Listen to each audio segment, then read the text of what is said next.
No major breakthrough in Vienna as Iran and world powers push to finalize a deal before July 7th. Both sides say some progress has been made, but Tehran blames the West for lacking the political will to forge an agreement. The Egyptian military vows to crush the insurgency in the Sinai Peninsula after a brazen attack launching airstrikes on militant targets as Israel steps up its presence on the border. And in Athens, as the debt crisis continues, the debate builds over an impending referendum, and the country split over whether to say yes or no to Europe.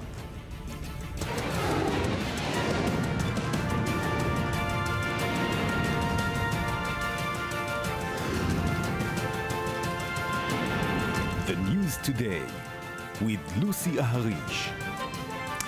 Good evening and welcome to the News Today. An Egyptian military spokesman said that the situation in North Sinai was 100% under control, following clashes with militants that left more than 100 people dead.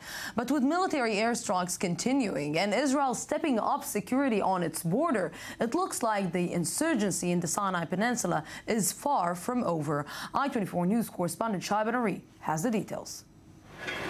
Egyptian armed forces continued to carry out operations in the Sinai Peninsula Thursday, a day after Islamist militants perpetrated one of the deadliest terrorist attacks since an insurgency began in 2013. According to the military, airstrikes by Egyptian warplanes killed 23 Islamic State terrorists in Sinai. On Wednesday afternoon, security sources said 70 soldiers, police, and civilians had been killed in coordinated IS assaults on multiple military targets. They added that 38 terrorists were killed in the ensuing fighting. By Wednesday evening, though, the numbers being reported by Egyptian authorities had changed dramatically. Good evening to you and to the viewers. The situation on the ground is completely 100% under control. The death toll of our heroic martyrs is 17, and the number of terrorists killed reached 100 dead. Thank God the forces on the ground are completely in control, and everything is under control. The violence in Sinai has put Egypt's neighbor to the northeast on high alert. Israel temporarily closed 2 border crossings before reopening them Thursday. The security presence has also been increased along the Israeli side of the border. We see ISIS at the gates, across the border in the Golan, across the border in Egypt. We send our condolences to the government and people of Egypt for the fallen Egyptians slayed by ISIS terror. IS's Sinai affiliate, formerly known as Ansar Beit al-Maqdis, draws much of its fighters from Bedouin tribes, long neglected by the Egyptian government, as well as Islamists from mainland Egypt who have fled President al-Sisi's crackdown. But many have not escaped. 13 Muslim Brotherhood members were killed by security forces in a Wednesday raid on a Cairo suburb apartment. Among them was a former member of parliament. The Interior Ministry said the men were plotting attacks, but their families insisted they were unarmed and had in fact been taken into custody earlier in the day before being released. The Muslim Brotherhood called on its supporters to revolt against the Egyptian regime following the raid and warned of serious repercussions. Yes, and with me right now here in the studio to understand how complicated or not complicated the situation right now in Egypt is Avi Melamed, head of the International and Middle East Affairs at the Eisenhower Institute. Good evening. Thank you very much for coming. Good evening, Lucy. So how complicated it is? Because it seems that we're watching what we're seeing right now. It's 3 different fronts that might find themselves combining to fight one specific, let's say, enemy, and this enemy is ISIS. We see ISIS spreading around in different parts of the Middle East. Obviously, the major arena of ISIS is Iraq and Syria. This is the major area, which maybe we'll say a few words about it later on. Obviously, we see Wilayat Sina, the group that operates in Egypt, the one that was responsible yesterday for these attacks. We have to remember that in the end of the day, there are different groups that are operating in the region in different parts, like in Egypt and in Libya and other places.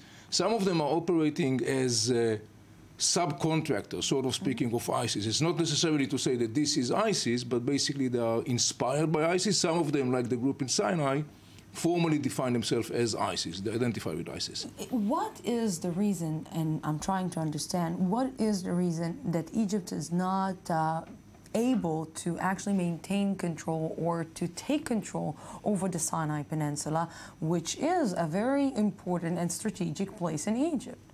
Well, this is a very interesting question, because when you look at the challenge of Sinai specifically, the challenge is mostly located in the northern part of Sinai, which is basically between the area called Jabal Halal up to the Egyptian Gaza Strip.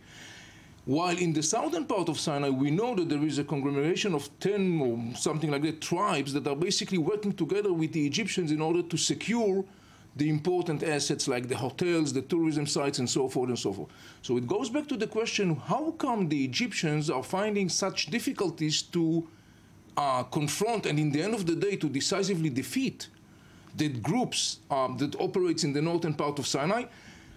Because the Bedouin were not able to control the Bedouin, the drug dealers that they have there, that it's very easy for ISIS to take them to their own, to the side of ISIS and to tell them, you know what, we can, together with you, control the Sinai Peninsula better than Abdel Fattah al-Sisi and his army. The northern part of Sinai is populated dominantly by something like 10 different tribes, and they have been going through a process of urbanization in course of time. The problem was that this process was not encompassed with developments of infrastructure, services, and so forth.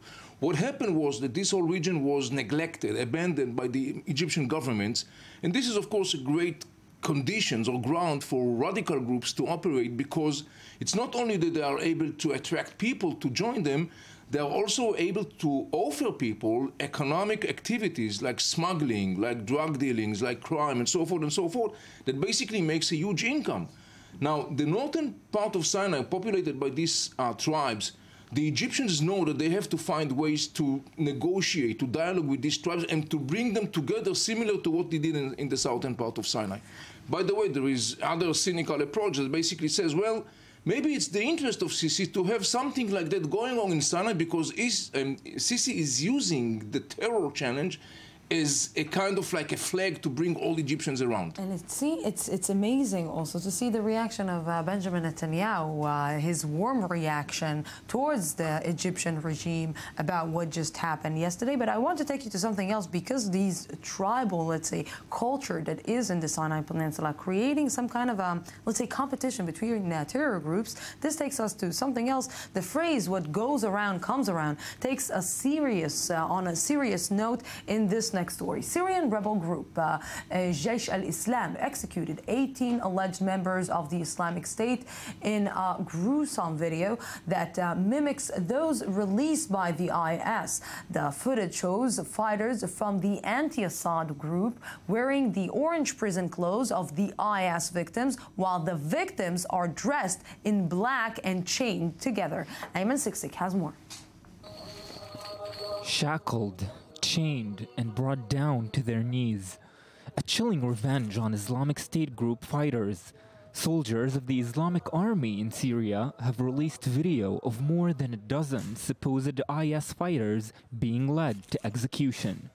The video, released by the rebel group, shows them copying the IS's infamous execution propaganda, except that in this case, it's the executioners adorning orange jumpsuits, while the doomed IS fighters are dressed in black. The release of the video is just one glimpse into the greater, intensifying battle between the warring factions in Syria. The rebel group, the Islamic Army, or Jaish al-Islam, was formed in 2013, bringing together 50 Islamic factions. One of its opponents is the Al-Nusra Front, formed in 2011, an offshoot group of Al-Qaeda in Iraq. The Islamic Front, the largest of the groups, includes 45,000 fighters, and unlike Al-Nusra, is not affiliated with Al-Qaeda. Al-Qaeda's main affiliate in Syria is the Islamic State group, with an estimated 3,000 to 5,000 fighters in the country. The group rose to prominence after claiming it was behind the bombing of the National Security Bureau's headquarters in Damascus in July 2012, which killed several senior security officials, including the defense minister, Asif Shaukat, President Bashar al-Assad's brother-in-law. The Islamic Army had appeared to be retreating from acts of provocation earlier this year, when they announced that the Syrian people should be free to choose their next ruler after Assad. But the release of the IS-style execution video seems to suggest an opposite trend. suggesting yet again the belief that violence is the only means of achieving freedom.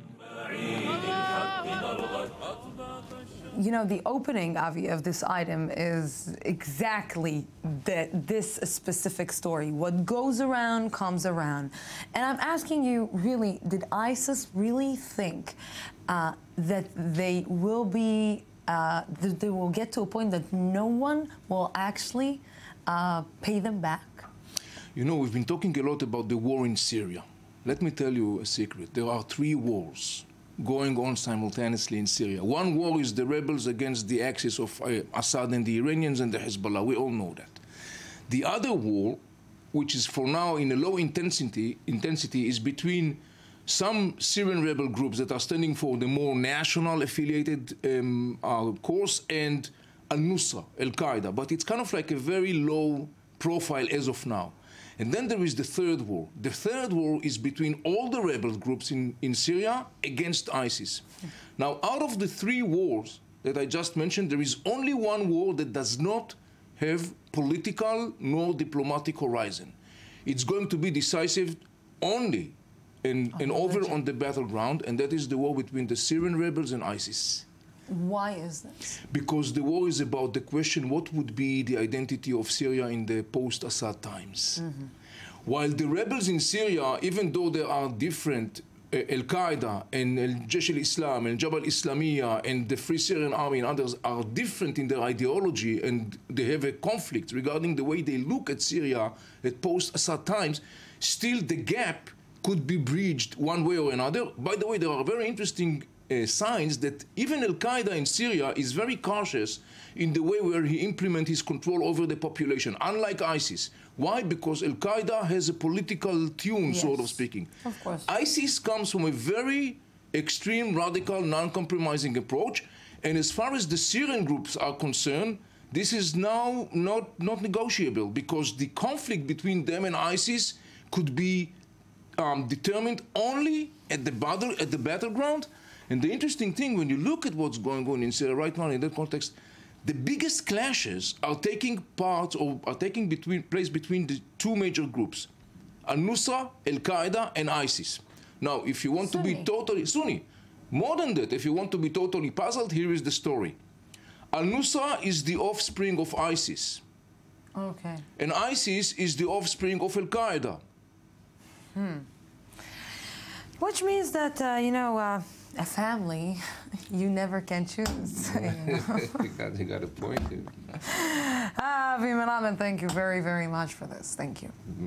And we're going to the second biggest story today is Iran. Nuclear talks continued in Vienna today, with both sides suggesting a bit of progress had been made. However, officials involved in the negotiations stressed that no breakthrough was imminent as the clock ticks down to the July 7th deadline. Eli Ochenberg, diplomatic correspondent for the News Today, has the details. One after another, diplomats expressed cautious optimism Thursday in Vienna, reporting progress in the nuclear talks, while stressing that obstacles to a final deal remain. I don't think we're at any kind of breakthrough moment yet, but the work is continuing and we will do whatever we need to do to keep the momentum. The visit of Director General Amano today in Tehran is also something very important. We're moving forwards. We're not there yet, but we're moving forward. All parties concerned need to work together to uphold the international non-proliferation regime and help deliver a solution to this long-standing nuclear issue. Progress has been made on some points, but not yet on others. I will work to, I hope, help carry along the negotiations. P5+1 foreign ministers also met with their Iranian counterpart. Mohammad Javad Zarif put the onus on world powers and said the most pressing issue was the absence of political will on the part of negotiators. I think the negotiations have reached a very delicate stage. We can make progress, but this will require political will, and a lot of work still needs to be done at this stage. While the parties continue to negotiate the terms of an agreement, some of the foreign ministers are due to go back to their home countries Thursday night, with their return dates to Vienna still unknown. Meanwhile, IAEA Director General Yukiya Amano spent the day in Tehran, meeting Iranian President Hassan Rouhani and other officials in an attempt to, quote, accelerate the resolution of outstanding issues. And with us right now, live from Vienna, is diplomatic correspondent for the News Today, Eli Ochenberg. Eli, good evening. So what were the developments today? A lot of people came in, a lot of people went out, but it's definitely going to be interesting in the upcoming days. Yeah, that's we have no debate over this latest statement, but the statements of the foreign ministers today, including the recent one only a short while ago of French Foreign Minister Laurent Fabius, were very diplomatic. From sources close to negotiations, we hear they're not afraid to be even more than just a general positive regarding the direction of the negotiations. We hear that the gaps are bridgeable, the remaining gaps are bridgeable, that some serious issues important for both sides have been tackled, and that Iran may allow access to its scientists and facilities to the UN watchdog. We also hear that the issue of sanctions is being tackled as well, but everything is at a very initial point, and on the contrary, we hear that Iran is not prepared to let its military secrets away, and that the P5+1 negotiators themselves still have to figure out what they want to do regarding the sanctions lifting and the renewal of business links with Tehran. You know, Eli, we heard John Kerry saying today that the extension after July 7th is totally not going to happen, is off the table. What are the chances that at the end of the day they will extend it far after July 7th, because they won't be able to bridge all the sanction and the gaps about the sanctions and the facilities and the inspections? What are the chances that it will happen? Well, the chances are low because, as you know, we have not only one deadline by next week, but two of them. July 7th is the deadline of the negotiations, but July 9th is the deadline, which is very important to the U.S. By this date, President Barack Obama will have to present the reached agreement to Congress, and if he will manage to do it, by then the review session of Congress will be relatively short, 30 days. If he will submit it after July 9th, the review period will double to 60 days. So it's really something Obama wants to avoid. But more than that, you know, we hear conflicting reports about the day after, the new horizons between Washington and Tehran. Some says that these sorts of ideas have been starting to emerge, but on the other hand, others say that it's a bit too soon to discuss a new horizon, new mutual horizons to the U.S. and Iran. But either way you look at it, the fact that these sorts of ideas are starting to be discussed signals that we are indeed heading in the right direction. Definitely. Eli Ochenberg, good to see you, and thank you very much for this report, and have a great weekend. And with me right here in the studio is Iranian politics analyst Meir Javed Anfar. Good evening. Good evening, Lucy. So, you know, we've been talking a lot about the politics. We've been talking a lot about Rouhani, about Mohammad Javad Zarif arriving with the brother of Rouhani. Yes, sanctions, no sanctions. All this big mess, but we've been not talking about the Iranian people. Yes. What do the Iranian people think about the recent negotiations? Do they think that Iran should a little bit, let's say, be flexible about the situation, because the economic situation for the Iranians is a little bit difficult than usual? Well, it seems the Iranian population is quite optimistic at the moment, and one of the measures I use in order to measure that is the price of gold. When Iranians get nervous that the economic situation is going to go bad, it's going to get worse, they buy gold, so the price of gold goes up. When they think the situation is going to get better, they don't buy it, or they stay away, so the price of gold goes down. The price of gold has been going down. The stock exchange in Tehran has been going up. Today it petered out a little bit. People are generally quite optimistic about what's going to happen. In terms of do they believe that Iran should make compromises? it's difficult to do surveys in Iran because you don't know the person behind the phone, etc., etc. But I think, the celebrations in Tehran showed after Lausanne agreement that people want a nuclear program, but they don't want to sacrifice their livelihood over it. They want a nuclear program and a good economy. And the way the regime, not even the government, not Mr. Rouhani, but the way the Khamenei, who's got the last word, was managing the nuclear program, it turned the nuclear program into something that's hurting their livelihood, hurting their economy. And one day when we can actually go to Iran and look at the real figures, inshallah, we could find out that this probably was the biggest white elephant in the contemporary history of Iran. So you've been talking with people today. You've been asking them about what? Is it a good deal? Do they know anything about the deal? Because in one way or another, we also don't know a lot of details about what is exactly being discussed and what are the gaps that are currently on the table in Vienna.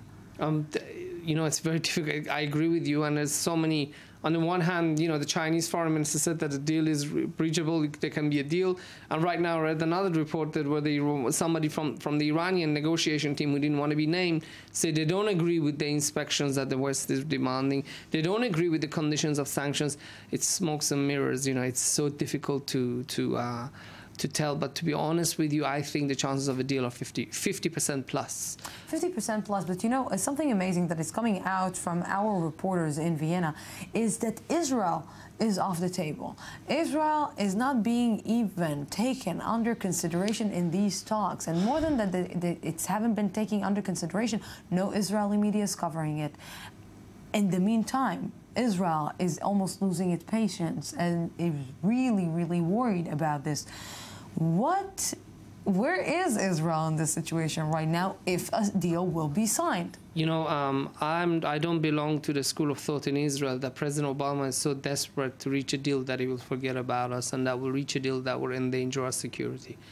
I don't believe that for a moment. I think President Obama wants a deal that will serve his national security interest, his legacy, and also of the people of Israel. Let's not forget, he's given us more weapons than any other U.S. president in contemporary history of the state of Israel. So we may have our own differences regarding the issue of Palestine and settlements and what a deal would look like. I don't think President Obama would want to endanger the state of Israel because not only I don't think he'll want it under his name, but also he doesn't want the Democratic Party to suffer in the next elections. Let's not forget 70% of U.S. Jews are Democrat supporters, and if he reaches a bad deal, he could lose that support. So in sum, I don't think he's going to forget about us. Yeah, it's amazing. Little Greece, took the headlines and took the focus from Vienna. It's just amazing. Two great civilizations, Iran and Greece, negotiating with former European powers over their future. Unbelievable, unbelievable. Mayor Jaffa Port, thank you very, very much for this.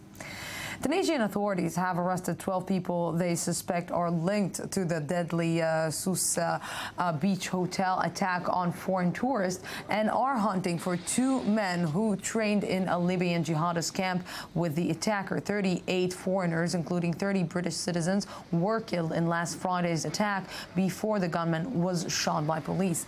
In March, 2 gunmen killed 21 people at the Tunis Bardo Museum before they were also shot. And right now with me via Skype is Jasmine Ryan, is covering Tunisia for The Independence and joining me right now from Tunis. Good evening. Thank you very much for joining me, Jasmine. Good evening. So, Jasmine, just what is right now the current situation in Tunisia, and how is the government going to maybe step up the measures or step up its actions against terror cells or against terrorists coming from its own country? The situation right now, Tunisia is in a state of shock. Tunisians are very upset. This is the second attack in several months, and Tunisia doesn't have a history really of this kind of attack, and it's generally a very peaceful country, so it's really a massive shock for everyone. The authorities have arrested 8 people. None of them have been charged yet. They're still being questioned, so they're still very much investigating what happened. There is 2 suspects at large who are believed to have been travelled and trained in Libya with the other attackers. Do you think that the government is going to change the way that it's, let's say, preparing itself, or let's say going to conduct in the future harder sanctions or harder measures against people who will be even questioned with terror associated with terror? This is a big question for Tunisia right now. I spoke yesterday with one of the top experts who've been following the different jihadist Salafist groups, and he said actually the strategy is that they want the police to crack down so that they can then get people more angry with the government and more angry with the police and then draw more support. So the government is trying to tread a careful line and how they react, so they're being very careful about who they arrest to make sure they're people who are, there's proof and everything, and at the same time not to be too tolerant or lenient. So yes, there was definitely intelligence issues, so I think it's very much an issue of stepping up intelligence. Yes, Jasmine Rianne, thank you very, very much for this.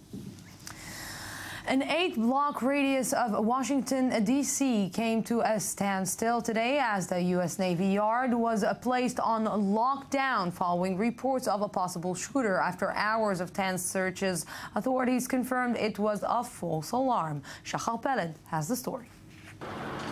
An all-clear was eventually given at the U.S. Navy Yard in Washington, D.C., which was placed on lockdown Thursday following reports of a possible shooting. A call was placed from a building inside of the Washington Navy Yard for possible sounds of gunshots around 7:29 a.m. A subsequent request was made to partner law enforcement agencies for assistance. At this time, we have completed our search of the building and have found no evidence of a shooting or injured personnel. We are grateful at this point that we have found no shooter, evidence of shooting, or any victim. The scene of a mass shooting 2 years ago, the compound houses officers of the U.S. Navy. Scarred from the 2013 massacre that killed 12 people, authorities acted quickly to secure the area and maintain order. It was pretty much like the first time. There was a lot of people, running for the exits, running for shelter, stuff like that. A little bit of confusion. Following 3 tense hours, authorities confirmed it was a false alarm. Ahead of the July 4th holiday weekend, security concerns are high. Thursday's massive police response at the Navy Yard and the shutting down of 8 square blocks of roads are an indication that U.S. authorities are taking no risks when it comes to possible threats to the homeland. Thank God it was a false alarm. We're going out for a small break, 2 minutes, and I'll be back for the second part of the news today. Don't go anywhere. 2 minutes and I'll be back.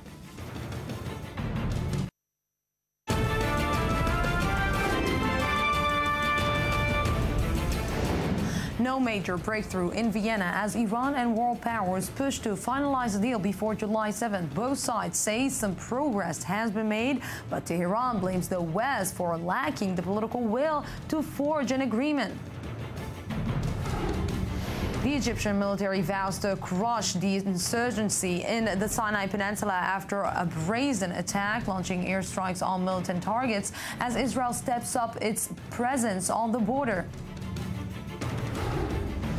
And in Athens, as the debt crisis continues, the debate builds up over an impending referendum and the country split over whether to say yes or no to Europe.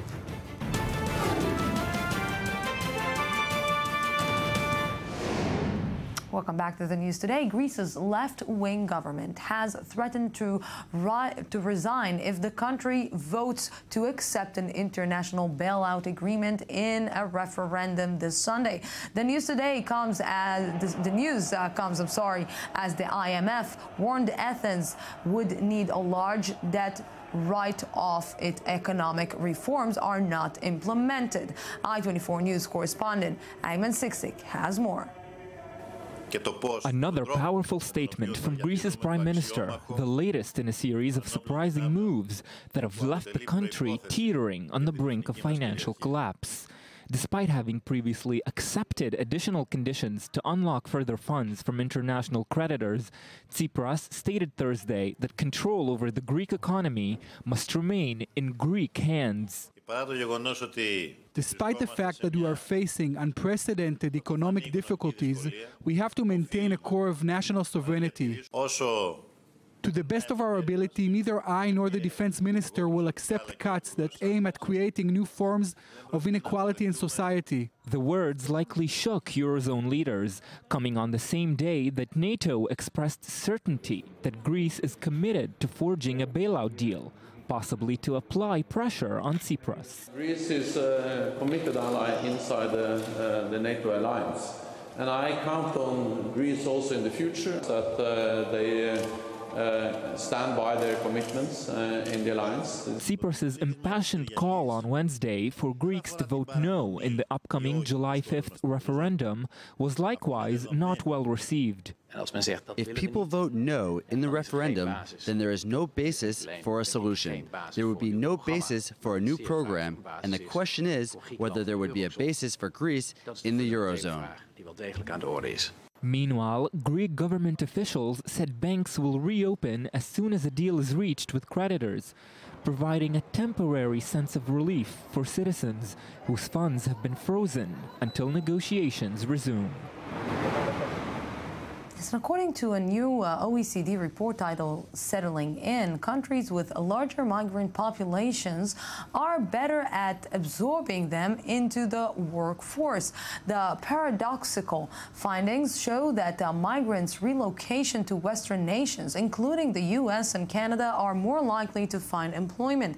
By contrast, migrants in countries like Luxembourg, Israel, and Australia, all from well above 20% of the local population, and still have an employment rate of above 70%. The report concludes there is no obvious link between the proportion of immigrants in the total population and how integrated they are.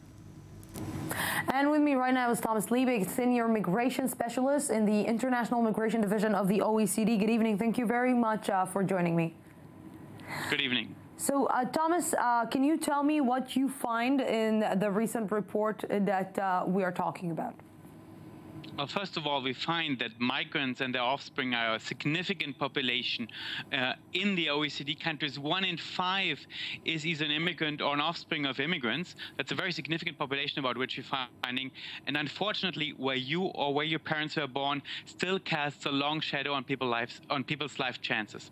So what does it mean right now about, let's say, the entire phenomenon of the migration in Europe? And we can definitely say that Europe is afraid from this phenomenon. Europe is afraid from migrants getting into its countries and basically maybe undermining the social status. What does it say about Europe, and what does it say about the status that we're in right now? Well, our report looks at the outcomes of the immigrants and their children that are already in OECD and EU countries. It's a joint report with the European Commission. And what we find is that generally, immigrants are just about as often employed as the native-born on average, but that they often accept lower quality jobs, and particularly for the high-educated, also they have difficulties in valuing their qualifications in the labor market. For the children of immigrants, yes? Yeah, you know, Thomas, one of the biggest claims is that there is no integration between migrants and the people who are already living in the countries. Is it something that you saw in the report, that really the migrants don't want to integrate into societies that they're getting into? No, what we observe is that actually migrants have quite often high activity rates, that they accept lower quality jobs because they want to contribute positively to the host country's economic fabric. And we also see quite significant progress in integration over time as people stay longer in the country, and also across generations, so to speak, meaning that the native-born offspring of immigrants are already doing much better than immigrants themselves. So Europe should be afraid of this, or should say, you know what, we need to hug the migrants because they can actually help us to get a better future in the country and better economy and better social terms? Migration is a fact, and there's no reason to be afraid of that. And in fact, what is needed, obviously, is to acknowledge that there's still a way to go for immigrants to find their full way into the societies, to help them value their skills in the labor market, and to help particularly the offspring of immigrants develop those skills that they can be a full part of society. They want to do that, but they often need a bit of support. Yeah, and not only support, but we understand that we need to open our eyes, our mind, and our hearts to people who are not specifically from our culture or our society. Thomas Liebeck, thank you very, very much for this. Thank you. Yes, and right now with me here in the studio to understand a little bit more about this force, economic force that comes to each and every country is Dr. Alex Coleman, value creation expert at the Academic College of Tel Aviv. Good evening. Thank you very much. Good evening. So it is an economic force. It is an economic force. For example, if we will look at Israel, if we will look at the situation, the migrants who came to Israel really in one way or another, really made the economic situation in Israel much better. Absolutely. First of all, I think the only thing that is always true about Israel is that every wave of Israelis hates the immigrants. So there's nothing. This is the truest thing about Israel. And I think the funniest example is the Russian immigration from the Soviet Union. Because we as Israelis, when there was when Soviet Union existed, as children we prayed, may God release the Jews from the Soviet Union. When they came, we said, okay, now we have mafia and whores. And there was a massive stigma that the Soviets are going to destroy Israel's social existence. Yes.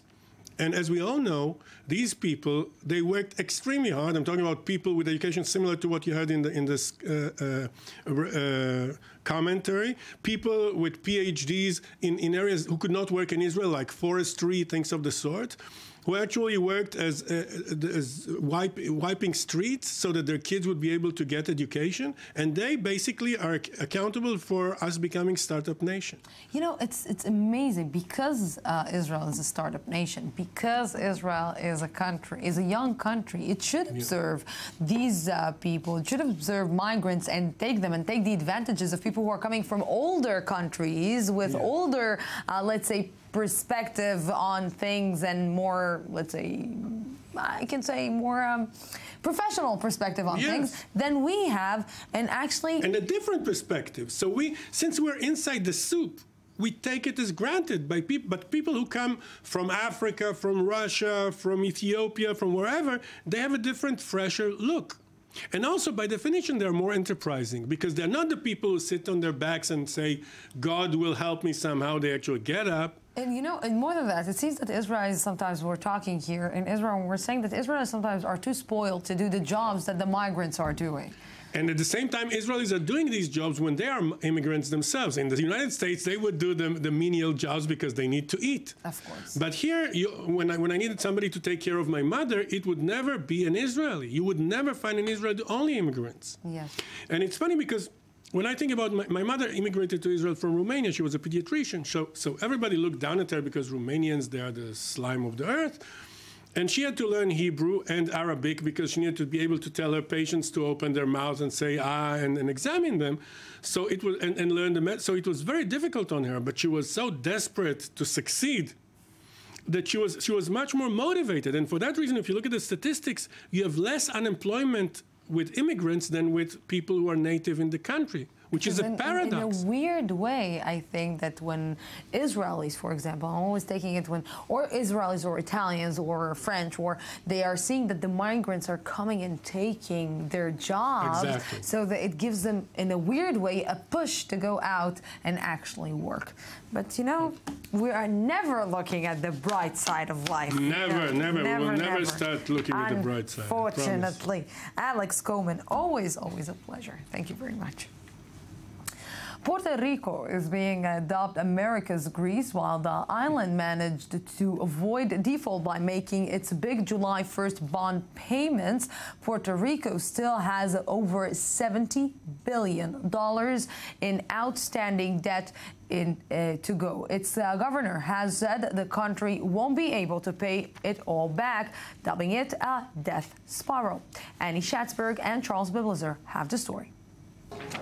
Puerto Rico is drowning in $73 billion of debt, with little chance for a positive resolution. The island's economy has remained in a recession for nearly a decade, with the government unable to generate enough revenue to pay back creditors. With the situation worsening, Puerto Rico's Governor Alejandro Garcia is calling on Washington to bail out the territory to avert a default on its debt payments. Puerto Rico needs, and I propose today, a complete and comprehensive restructuring and development plan that is not short-term, but long-term, and is definitive for the immense problem that we face today. According to some analysts, the island's debt crisis poses a greater risk to America than Greece's, with financial institutions and regular citizens owning massive amounts of Puerto Rican bonds. Nevertheless, the U.S. government is reluctant to step in. There's no one in the administration or in D.C. that's contemplating a federal bailout of Puerto Rico. But we do remain committed to working with Puerto Rico and their leaders.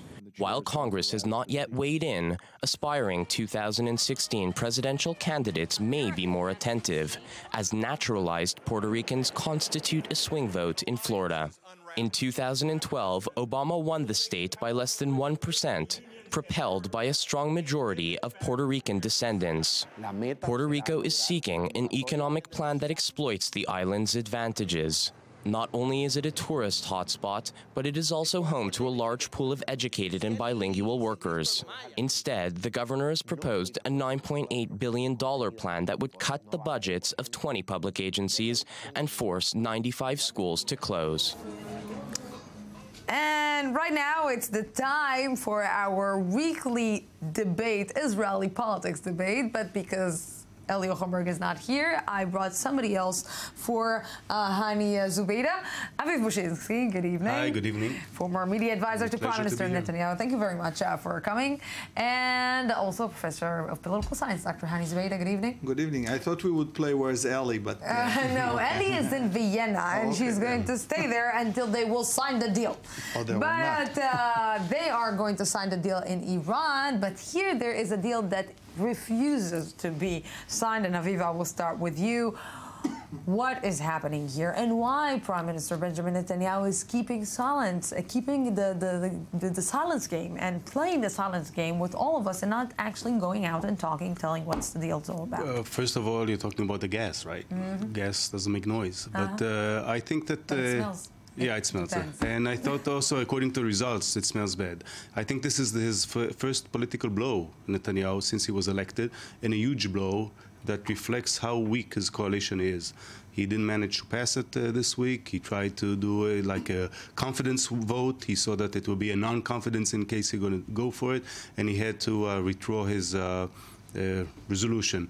I think that this reflects the fact that Netanyahu is a little bit, I won't be so polite, a little bit arrogant. He thought that since he managed to win the elections, and he was the one who won the elections almost by himself, he thought that he can do everything and even pass this very complicated resolution. But he cannot do everything, or can he? Because it seems that when you have 61 members in your coalition, when one of them is involved in some scandals, when the second is...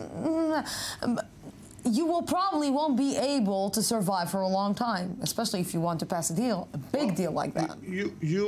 You have the ability to survive for a very long time. It depends whether you share... Survive, yes. Yeah, well, no, I mean survive as the Prime Minister. No, you can initiate as well. But the problem is whether you put your people within the inner circle. When everybody is on the outer circle and you have your own inner circle, my grandma used to say, you can fool some of the people some of the time. You can't fool all the people all of the time. Benjamin Netanyahu had the gas agreement.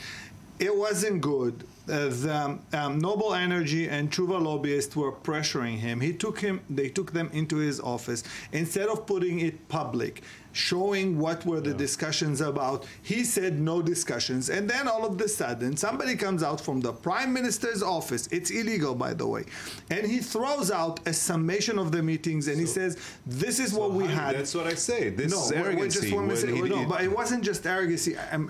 I think he wanted the deal. He thinks the deal is good for Israel. However, he does not know how to manage a 61 coalition, because what happened, he waited until the last minute, he dropped everything into the laps of the economic minister, Aryeh Deri. Aryeh Deri, which is a political savvy person, he's not stupid, he said, well, I'm not going to take it on myself. I'm going to pass it to the government, which passed it to the Knesset. He did him a Tzipor's move. Yeah, I'm going to a referendum. Yeah. And also Lieberman, who also he thinks that the deal is pretty good. He believes that this is the right deal. But if we're looking outside, what the deal is. If we're looking at the opposition, the fact that he didn't disclose the deal, and also he didn't want to be the lifesaver of Netanyahu on the expense of Aryeh Deri. No, what I'm trying to think that how much this deal can bring Benjamin Netanyahu, other allies, into the government, which means that when Lieberman is in one way or another supporting this deal, when Yair Lapid, who was the finance minister, in one way or another supports this deal, how likely is it going to be that we will maybe yes, maybe no, we'll see some of these people in the government back? Recently there were all kinds of rumors regarding Lieberman that he is like fetching for the way to join the coalition. But I think, and I spoke to Lieberman this week, I think that he will need to have a very, very, very good excuse in order to rejoin the government. He can't just say, okay, you know, I'm dead tired of being nobody. I want to be the foreign minister, and that's why I'm joining the government. He has his electorate. He needs to prove why he decided to do it. And in the near future, I don't see Lieberman, and no doubt that Lapid, I don't think that Lapid will ever join Netanyahu. There's too much animosity between the two. Lieberman is redundant. Nobody needs him. He can't replace anyone in the coalition. If he joins in, he's like a fifth wheel to a car. So he will be just sitting there. He will not give him the foreign ministry. Lieberman is not needed. By the way, this deal, according to multiple sources, was the exact same deal that Yair Lapid had on his table as the treasury minister. And Yair Lapid, because now he has this bad blood with Benjamin Netanyahu, went all out loud on Benjamin Netanyahu, which is politically right. But at a personal level, when you think about the national issue here, that's hypocrisy. This is the deal you wanted to bring to the government. You want to probably say, well, that's the deal. I thought about it differently, but he went all out loud on Benjamin Netanyahu. Benjamin Netanyahu had some hubris in it, but most importantly, Benjamin Netanyahu does not understand that this is a minimum winning coalition. And in a minimum winning coalition, you can't play the game he played in his last coalition. Some of his coalition throw on the further cycle and some from the inner cycle. He needs everybody next to him. You know, it seems for me that this is some kind of a copy-paste government from the previous government, because if we will take the nationality law that was put today on the table, it was exactly the same nationality law that Yair Lapid put. And even see almost in some modification CP Livni, like almost 3 years ago. So what is it? Is it a political game that, you know what, we will present the same laws that you presented, you, the people who are right now in the opposition, so you won't be able to say, no, no, no, we don't agree with it? Of course, that's politics, and it works both ways. I think that with the 61 members of a coalition, it will be a stagnant government, and it's almost impossible to govern. Regarding this law, or what you call the national, I think that unlike, if I may say my personal opinion, unlike the gas issue, this is a real controversial issue. Yeah. And I think that also in this case, Netanyahu will suffer and will bleed till the minute he'll pass this law, if ever. You know, it seems that this law, it comes perfectly with this government, specifically with this government. And can really this government allow itself, because it's, let's say, portrayed as really extreme right government, can it allow itself to pass such a law? But it's not an extreme right government. We saw Inoon Magal, the parliament member from the Jewish Home, yesterday. Tweeted so many tweets. But he attacked his own government. He attacked his own government. He's a member in 5 various committees as a government member. He is the whip of the Jewish Home, which is probably the second largest party within the coalition. And he yesterday stood on the podium and had an opposition speech against his own government. Yesterday we had this guy. He did the big, let's say. Aaron Mazouz is going with the flow. Let me say something. I think there's an issue here. All right, let's put it on the table. A member of Knesset, Inoon Magal, just 2 days before, he tweeted a tweet about the Arab nation that they're all looking for blood and murder, and deleted I want to say it. something about it. I think that this government is very good in rhetoric. They can say everything, like Yaron Mazouz can say that tell an Arab member of the Knesset that he should say thank you for being an Israeli citizenship. I think it's first of all it's disgusting, but it's all rhetorics. In order to do things, actions. It would be almost impossible with 61 votes, and even our president, not that he is a political figure in this aspect, he's against it. And when the atmosphere is like that, it will be almost impossible even to pass this thing. I disagree from that point of view. I think that what Benjamin Netanyahu needs to do is smooth edges, but I think his next big test is the budget. I do not think right now he has the majority to pass the budget as he wants it, which means that by March 15, we're going to go back to elections, because he does not have. He said he will not budge from certain points. We will go again in March 15 back to election because he won't be able to pass the budget. Yes. I tend to agree with and you. I thought, well, here goes. I sat here in this office and in this studio. I'm sorry, already, huh? in this studio, and I said we will have at least 24 months of this government. But it seems that Benjamin Netanyahu is reluctant to understand the fact that he cannot he cannot talk or use certain issues within this government. I am not up to another elections in 1 year, gentlemen. Why? It's fun. You will be in your office. Knowing Netanyahu, I think that he'll even try to initiate the elections. Yeah, he might. At least we can say that. At least we can say that our office has a nice view to the sea. Thank you very much, gentlemen, for being with me in this part. Let's go right now to 4 of the largest airlines in the United States are under federal investigation for possibly working together to drive up the price of tickets. How are they doing it, and what does it mean for passengers? ABC News has the details. Packed planes, higher fares, and those ever-increasing fees. The Justice Department is now investigating whether those frustrations for travelers are the result of potentially unlawful coordination by what are now the 4 major airlines, United, Delta, American, and Southwest, controlling 80% of the market after a series of mergers. The history of this industry is one of collusion. And the Department of Justice has a responsibility to investigate because it's approved the mergers. U.S. Senator Richard Blumenthal accuses the airlines of illegally signaling each other about how quickly they would add new flights or routes and more seats, allegedly encouraging each other to keep capacity low so fares would stay high.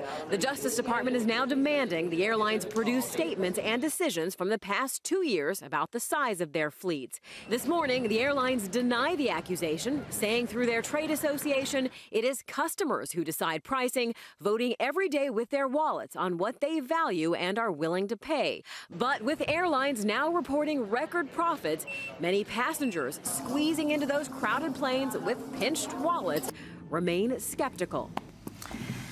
Yes, Nicholas Swinton, known as Britain's Oscar Schindler, died on Wednesday, aged 106. Swinton organized the escape of 669 mostly Jewish children from Czechoslovakia on the eve of World War II, but kept his role in the operation secret for half a century.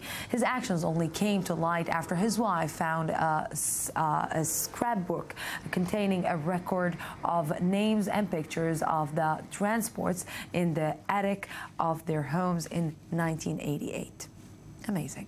And if we're in history, more from history, but here, not here with me in the studio, but we're talking about the United States. Danny Swibel, hi. Great. I'm happy to be here. Always good. But we're talking about the Civil Rights Act, the Civil Rights Bill, and you're taking us back to... Yes, it's 50 years ago, on July 2nd, 1964, U.S. President Lyndon Baines Johnson passed the Civil Rights Act Voting Rights Act. Now, this was something that John F. Kennedy felt very strongly about before his assassination, and this act actually was signed just months after Martin Luther King's I Have a Dream speech. So a lot of work it took to get to this point. Obviously, it was almost 100 years previously that the Civil War had been fought in the United States, so change takes a long time. We also were witness in 1954 to the Brown versus the Board of Education Act. The U.S. Supreme Court ruled that racial segregation in schools was unconstitutional. So it was all these series of big steps that finally got us to that point. And how ironic, almost 50 years later, finally we see another big step, which is, opening of gay rights in the United States. Opening of gay rights. And, the United States is celebrating the 4th of July just in 2 days, right? And, I think that this year can mark huge progress and actually a little bit backwards when the whole black and white issue coming on the table again. It's to really celebrate the country's independence without certain freedoms is kind of hypocritical. So the fact that we are trying to move into a post-racial world, a post-racial United States of America, but racism is still alive. A lot of people would argue that because there's a black president, there is no more racism in the United States. But there is institutional racism that still needs to be fought, even to this day. So even though there are all these steps we're taking to get to these amazing acts, there still is work to be done, surely. Yeah, he said it in a nice way. If you're not saying the N-word, it doesn't mean that all good. Danny Swabel, you're staying here. You're just replacing me for an update from the news desk with Danny Swabel, and then I'll be back for the third part of the news today. Stay with Danny Swabel here.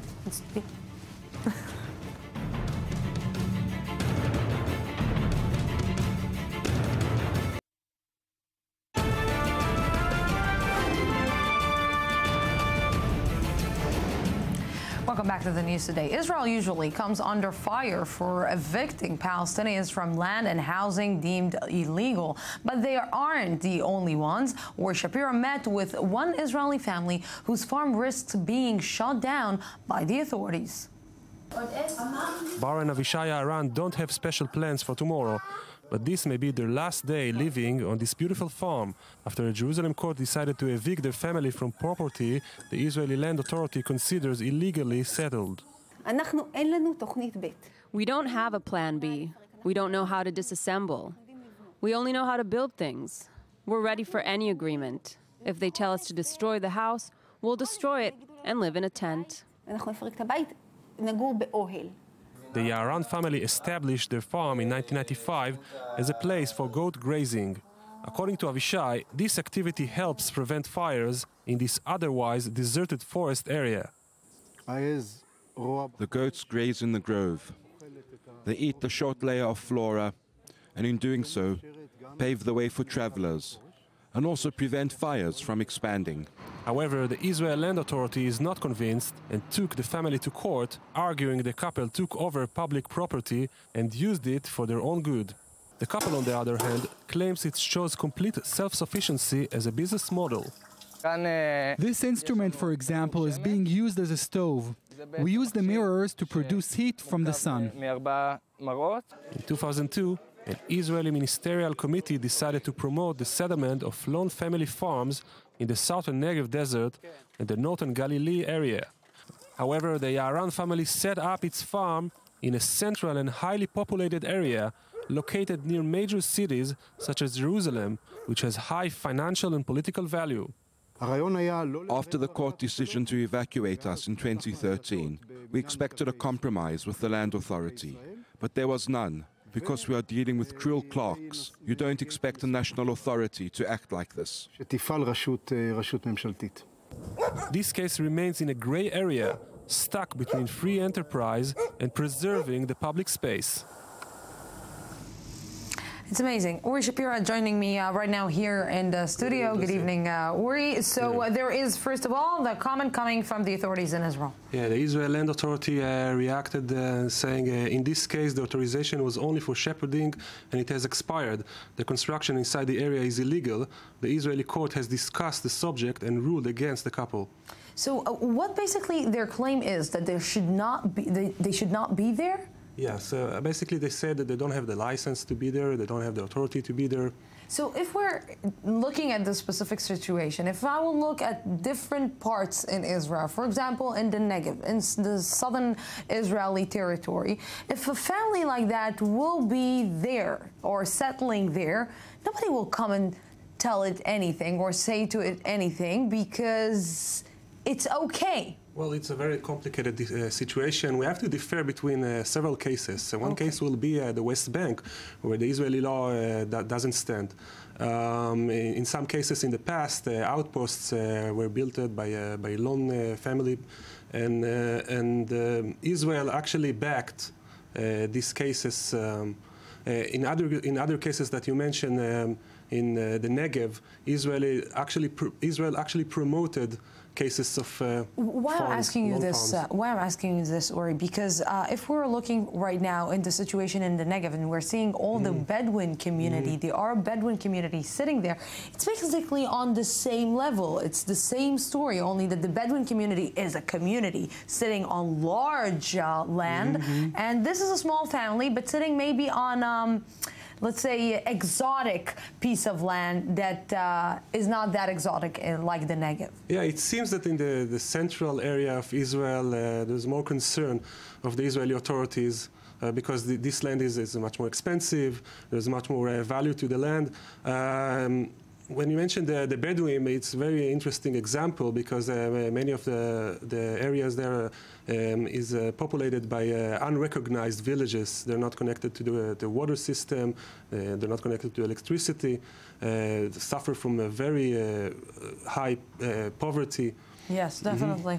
And it seems that Israel is not even starting to see the situation in the Negev, but of course, a lot of things we're not seeing, and then we're discovering it in a surprising way. Uri Shapira, thank you very much for bringing us this beautiful and unfortunate story, but beautiful doing by this family. Thank you very much. Thank you.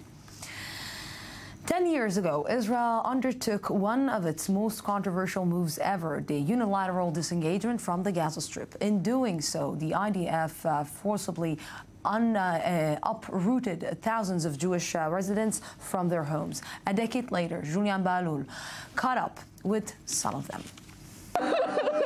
Summer 2005, Ariel Sharon does the unthinkable. He carries out the Israeli withdrawal from the Gaza Strip and forces 8,000 Jewish Israelis out of the settlements they call home. He becomes enemy number one among a community that used to regard him as a hero. 10 years later, the memory of this withdrawal, which Israelis call the disengagement, and its usefulness still divides the population. At the beginning of this century, confronted by a great increase in terror and a stagnation of the Israeli-Palestinian status quo, Ariel Sharon saw a possibility of changing the equation by pulling Israeli soldiers and settlers out of the Gaza Strip. Ra'anan Gissin was Ariel Sharon's friend and close advisor. He followed him from 1996 to his final days.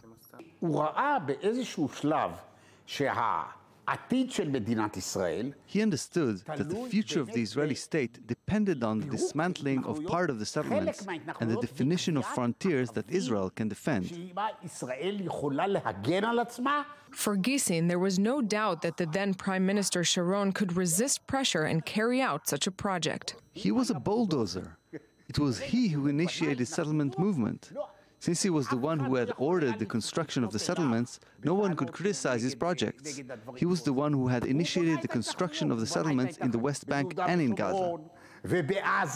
At first, in Gush Katif, the announcement of a possible withdrawal from the area was deemed improbable.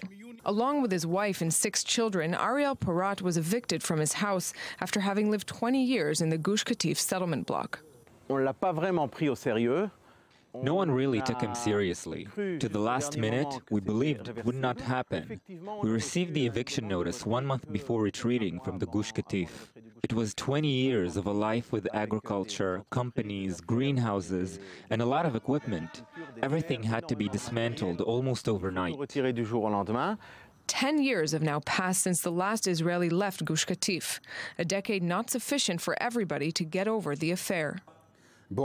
Today, when I look at the situation in the Middle East, I think Sharon made the right decision. Today, 10 years later, we realized he was wrong. Before going separate ways, Ariel led us into his office.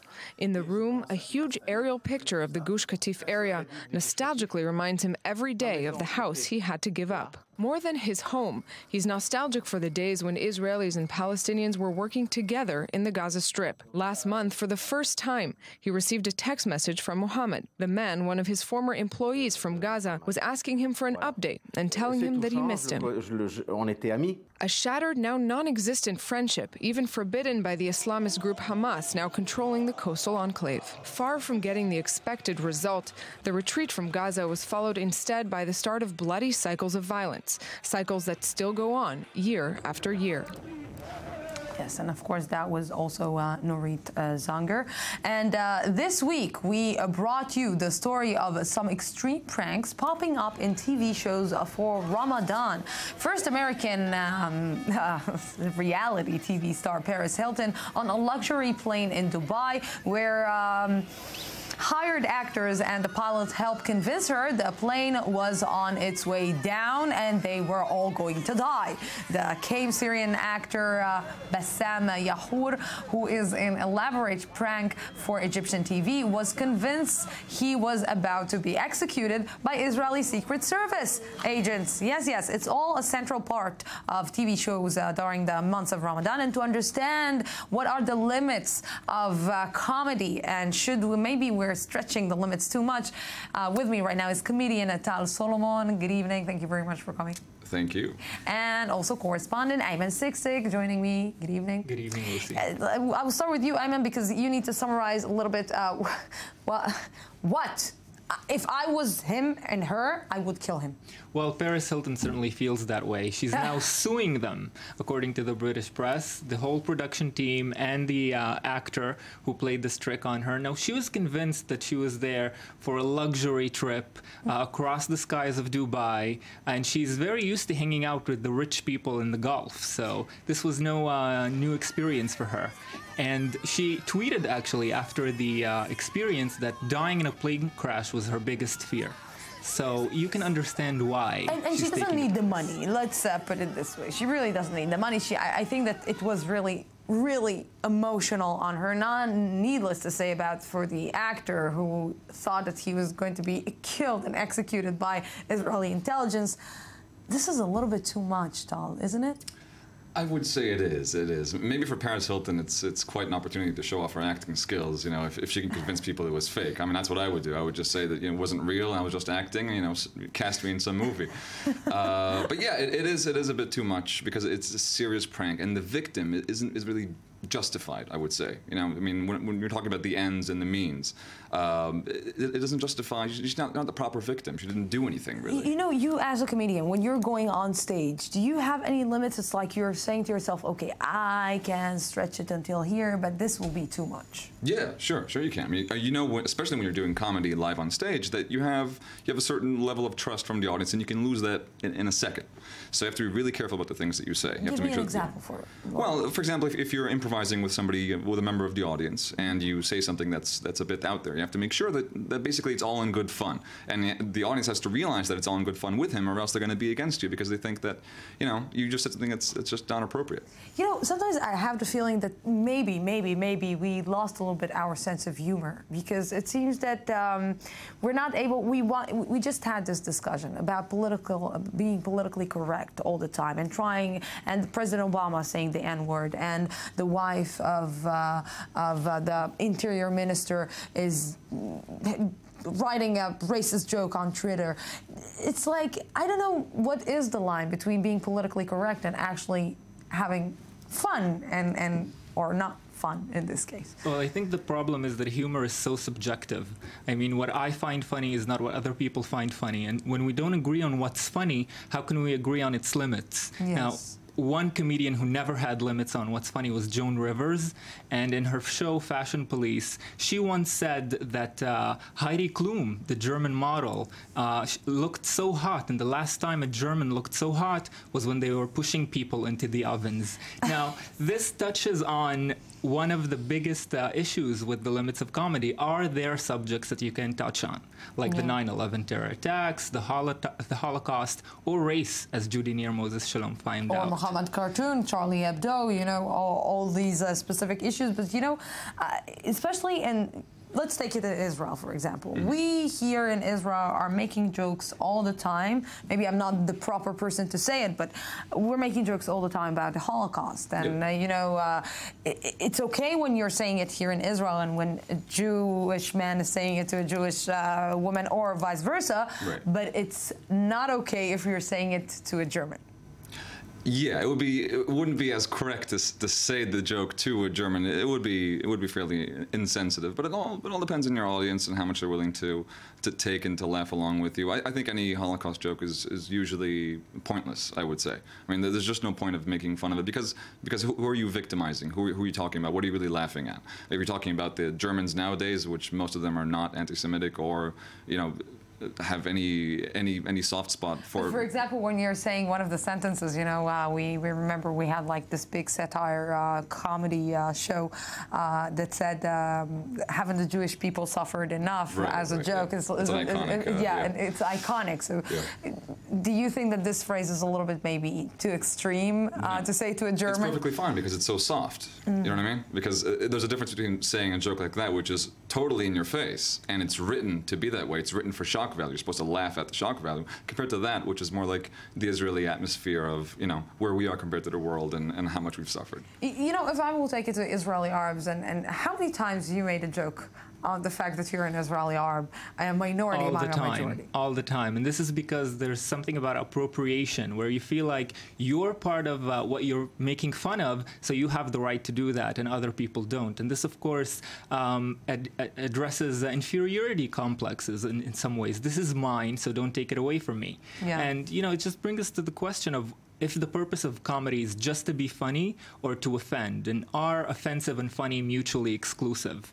So it's a big question. I don't think we can really discern. In a democracy, we saw that even being sarcastic and trying to be to draw satire images of a prophet also was maybe for some people a little bit too much. Do you think that maybe Charlie Hebdo was a little bit too much? Maybe that was the limit that we shouldn't pass? No, I don't think so. I think it's a clear culture clash that we all can't pretend that we're not seeing when it comes to Muslims and fundamentalists, which are growing inside of France, for example. And when such a magazine is published and people see that cartoon, then suddenly it doesn't seem to click right. But it's only because of the culture clash, which is definitely out there. I will just tell you, and we're finishing right now, but I will tell you that I was with Tal in Comedy Central on a show that always presented me, this is Lucy, she's an Arab, this is all what we had money to allow ourselves to bring to the show. But you know, this is comedy. I let you guys joke on me all the time. We had a blast. We had a blast. Gentlemen, thank you very, very much for being with me. And that's it for tonight, for this week. We will see you again on Sunday from the Jaffa Port, Israel. Have peace, have a great night, and laugh a lot.